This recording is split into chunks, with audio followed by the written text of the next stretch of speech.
Cell में glucose transporter के through enter करता है प्लाज्मा मेम्ब्रेन से और ट्राई कार्बोक्सिलिक एसिड से मिल करके रिएक्शन करता है, जिससे बनता है एटीपी मैग्नीशियम आयन से बाइंड करके पोटेशियम चैनल को बंद कर देता है। पोटेशियम चैनल बंद होने की वजह से सेल में मेम्ब्रेन में डिपोलराइजेशन होता है। डिपोलराइजेशन होने की वजह से कैल्शियम चैनल खुलता है। कैल्शियम चैनल ओपन होने की वजह से फिर कैल्शियम एंटर करता है कोशिका में और वो कैल्शियम स्टिमुलेट करता है इंसुलिन के सिक्रेशन को, इंसुलिन के रिलीज होने को।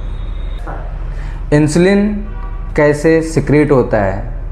अरे लड़की और विज्ञान समझना इतना आसान थोड़े है। चलो लड़की का तो हम कुछ नहीं कर सकते, विज्ञान समझा सकते हैं। जय हिंद दोस्तों, मैं हरिकेश। आज बात करूंगा आप लोगों से डायबिटीज़ के बारे में। जैसा कि आप सभी लोग जानते हैं, पैंक्रियाज हमारे शरीर में पाए जाने वाली एक विशेष प्रकार की ग्रंथि होती है, जहाँ से एक विशेष प्रकार का रसायन स्रावित होता है इंसुलिन। तो उसके ऊपर या नीचे कम ज़्यादा होने की वजह से हमारे रक्त में ग्लूकोज की मात्रा कम ज़्यादा हो जाती है, जिससे कि होता है डायबिटीज़। तो अब आप पूछेंगे कि कैसे, वो समझते हैं एक फ्लो चार्ट के माध्यम से।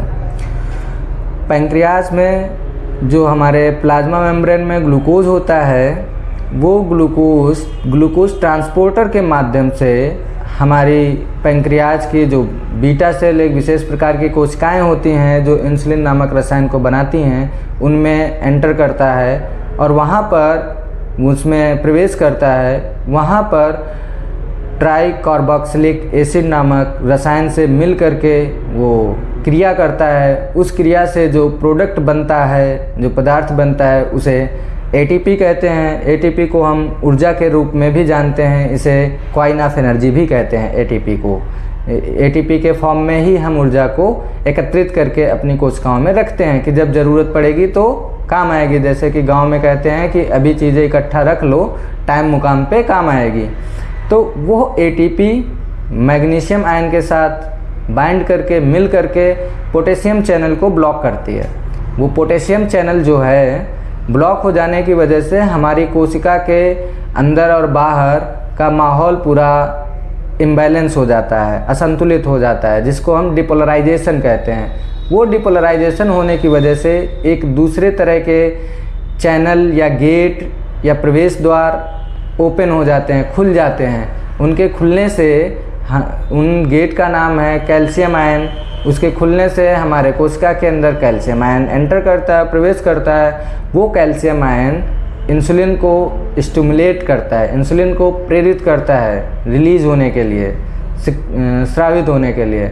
वो इंसुलिन रक्त में जा कर के वो इंसुलिन ग्लूकोज की जो मात्रा है उसको संतुलित रखता है, जिससे कि हम डायबिटीज़ से बचे रहते हैं। अगर वो असंतुलित हुआ तो हमें होगा डायबिटीज़।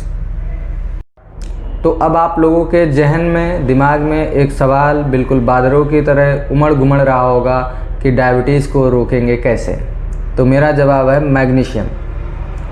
अब आप कहेंगे वो कैसे, तो चलते हैं उसी साइकिल में जहाँ से बात शुरू हुई थी कि पैंक्रियाज की बीटा सेल के अंदर जो रासायनिक क्रियाएं हो रही थी, उनसे जो एटीपी बना था, वो एटीपी किसके साथ बाइंड हुआ था? मैग्नीशियम आयन के साथ। तो अगर मैग्नीशियम आयन की डिफिशियंसी है, उसकी कमी है हमारे शरीर में, तो ये साइकिल पूरा नहीं होगा। कैसे? मैग्नीशियम आयन एटीपी से बाइंड नहीं होगा तो पोटेशियम चैनल हमारा बंद नहीं होगा, पोटेशियम गेट हमारा बंद नहीं होगा, कोशिका के में जो डिपोलराइजेशन होना था वो नहीं होगा, तो कैल्शियम आयन चैनल खुलेगा नहीं, ओपन नहीं होगा, कैल्शियम अंदर नहीं जाएगा कोशिका के। तो फिर जो इंसुलिन का स्टिमुलेशन है, जो उत्प्रेरक का काम कर रहा था, वो नहीं होगा, जिससे कि इंसुलिन रिलीज नहीं होगा। और इंसुलिन रिलीज नहीं होगा तो रक्त में ग्लूकोज बराबर नहीं होगा और फिर क्या होगा? डायबिटीज़। तो अब आप लोगों के दिमाग में एक सवाल और आ रहा होगा कि मैग्नीशियम कैसे, मैग्नीशियम क्या भला है?